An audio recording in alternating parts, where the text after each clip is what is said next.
All throughout the Lost Woods, fairies and sprites floated gaily through the air, and Kokiri children played silly children's games that a grown person would have lost interest in within the first few minutes. However, despite all this merrymaking, Link, the hero of time, could only look upon his old friends with a lump in his throat and a sigh on his lips.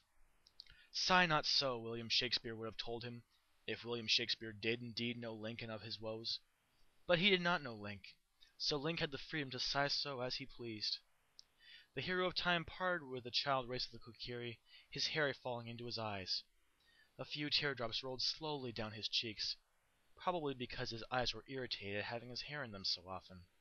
But, one could argue, Link was also crying because he was sad. Navi, he started, sitting on the lone, empty stump in the Lost Woods meadow. I am sad. The fairy floated out from under his cap, where she had been picking lint for her collection. Why are you sad, Link? Link let out a heartbreaking sigh. Navi, I am sad because I have no arms. He paused for a moment. Then he continued to explain exactly why he was sad. My father figure lied to me and told me that I would never grow up, but I had to go through puberty twice. People assume I'm either stupid because I have a big sword, or weak-minded near women because I have a big sword. My best friend and princess is being captured by the same evil force over and over again, and I'm the only one who can save her. Or should I say him, because Zelda is transgendered and is planning on undergoing a series of magical procedures that will let her inhabit Sheik's body permanently. My evil twin likes to throw cuckoo eggs at my house, but I can deal with all those things. I am mostly sad because I have no arms. Navi considered this carefully. True, Link's arms had been eaten off by Ganon in one of their last encounters, but it seemed queer to pout about this. It took a few minutes for her to concisely articulate her thoughts. Link, shut up. Hours after Chiron had been spat out by the loathsome Sky Vagina, the tunnel that had transported her from her Nintendo 64 in Hyrule, the illustrious teenager found herself at the gates of Hyrule Castle Market. She wandered about, listening to some people chatting about things she couldn't care less about. Really, crops on how Wolfos had been getting at the Cuckoos, thus eliminating some family's means of income completely? Who did care? And looking at jewelry. Naturally, none of it was brilliant enough for her, so she didn't bother buying any. But once she tore herself away from the prospect of a shopping spree, Chiron turned to the face of the north of the market. There stood the castle in all its glory. Of course, having had a mother to read her bedtime stories, well, she did have a mother to do such things, but she died most horribly. Chiron knew that beautiful princesses lived in castles. Or if the castle was without an heir, she had a chance of winning herself some good real estate in this new world. She wasn't exactly sure how that would work, but she was determined to rule Hyrule with an iron bracelet-clad wrist, or fist, whichever one worked for her. Thus, Chiron skipped merrily on her way to meet Zelda, and perhaps send her away from Hyrule by besting her in a duel of wits. The guards, of course, were no problem. They were all too entranced by her clothing and marvelous beauty to stop her. Her shirt was a light blue, and with a black and red star on the chest. The sleeves were short, and the body hugged her curvaceous body. Along with that, she wore hip-hugging jeans with patches sewn on, which included various feminist slogans, band names and logos, and some reassurance that she was, indeed, sexy and foxy. Her golden locks fell about her face just as she reached the side door. She recognized the crawl space that fed the moat. Link had to crawl through it in the games to meet with Zelda, but Chiron decided she would rather not get wet in her good clothing, and sat down to wait and pout till someone came around to help her.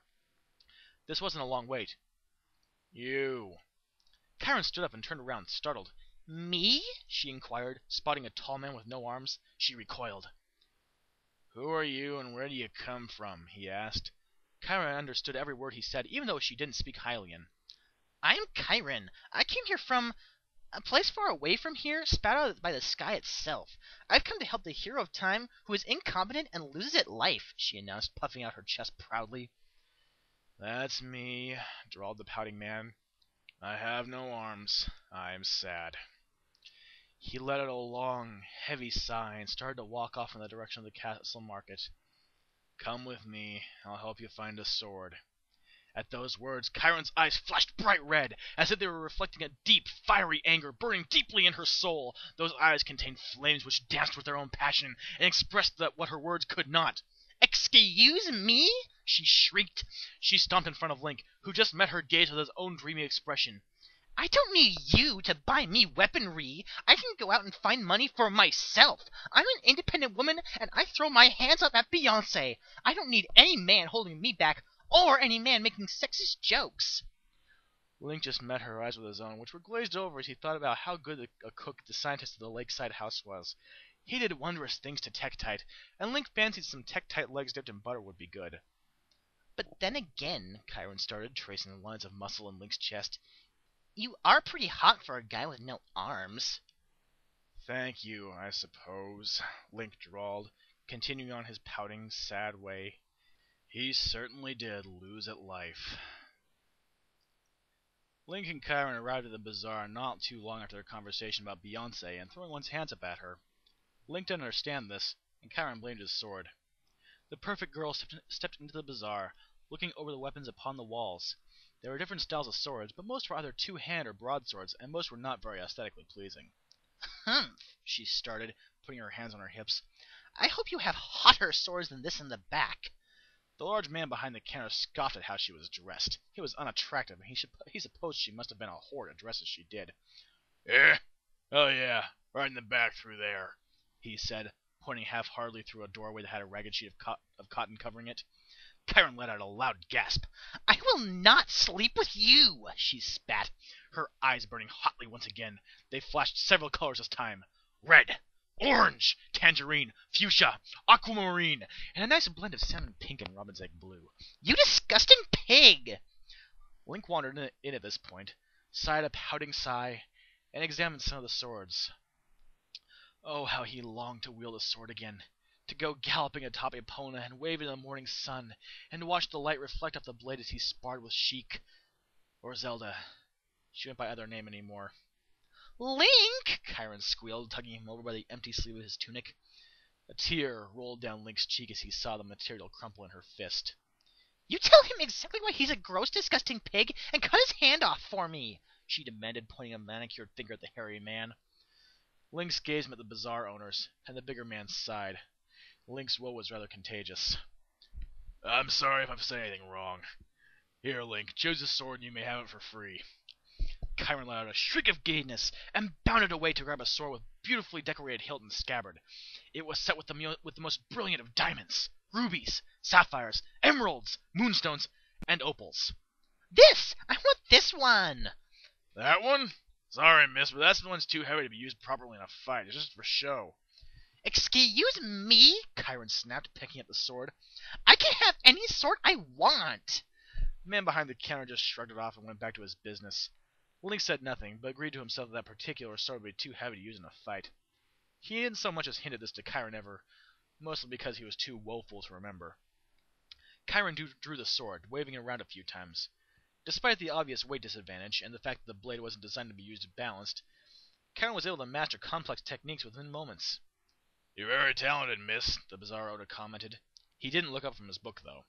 It was a romance, and the heroine was just getting to kiss her love interest. It was a very emotional moment. Well, of course. I took fencing for a few days at my summer camp back home, she explained, seeming to disregard the fact that fencing was completely different from the style used with broadswords. Yes, well, let's go. I can take you to see a Hyrule because it's pretty to look at, Link said, kicking at the dust on the floor. Oh my god, really? You'll do that? Chiron yelled, throwing her arms around Link. Yes, I'll take you to Lake Hylia, and we can swim and agitate the old scientist, Link said, rubbing his face against Chiron's shoulder.